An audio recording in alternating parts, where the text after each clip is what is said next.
Naitwa Rasta Ikolongo Emmanuel Yoto, ni mjasiriamali. Kiukweli unapozungumza swala neno urasimishaji, kwanza neno lenyewe ni fupi na ni la Kiswahili, lakini linahitaji uchambuzi kwamba urasimishaji manake inahitaji kurasimu, yani kuifanya kuwa rasmi.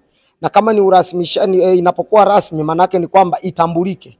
Na ikishatambulika manake ni kwamba ufanye kazi kwa mujibu wa sheria na kanuni na miongozo iliyopo. Kama mnavyofahamu ni kwamba pesa inahitajika sana na watu wanahitaji sana pesa.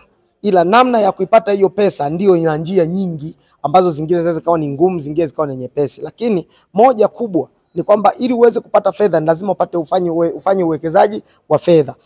Halmashauri zinakata makato ya 10% ambao unaigawa inasema ni 442. Watu hawajui namna ya kuzipata, na hawajui namna ya kuzipata kwa sababu hakuna elimu ya kutosha kuhusu habari ya upataji wa hizo fedha. Sasa basi wanajikuta hata katika utendaji wao wa kuzitafuta zile fedha ili kuwa nyingi, ili waende kuzifanyia uzalishaji, hawajui waanzie wapi, wafanye nini, kwa wakati gani, na ndio maana unajikuta kwamba neno hili au jambo hili limekuwa gumu. Lakini kwa mfumo kama hivi ambavyo sasa wameanza, huyu kwa mfano ni wapongeze Fina Association. Kwa majina naitwa Hajat Mariam Sharifu, makamu mwenyekiti wanawake na Samia. Pia ni mjasiriamali, mfanyabiashara. Elimu ya urasimishaji wa biashara tunaipata, lakini sio kubwa sana. Tunaipata kwa juu.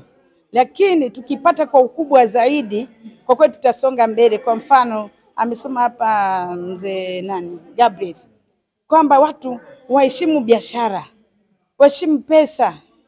Hata hizi mikopo zikija zikakuta unaheshimu biashara yako na umeirasimisha, biashara itakuwa nzuri, itakuwa inatambulika. Ila tatizo elimu haijatosha.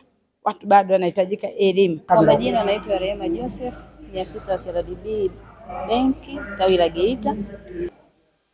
Sisi kama CRDB tumelenga kuwawezesha, yani hasa tumelenga kuwawezesha wajasiriamali wadogo, kuwalea wakiwa wadogo, kutoa elimu ya fedha na kuwalea kwa mikopo ile midogo isiyokuwa na riba, ambapo mikopo hiyo inatolewa kuanzia kiwango cha shilingi 200,000 hadi 500,000, pale ambapo tunaamini kabisa akishatoka kwenye kiwango hicho ni atakuwa mteja mzuri na kuingia kwenye mikopo mikubwa, ambapo tayari tunakuwa tumetengeneza mlipa kodi mzuri wa serikali.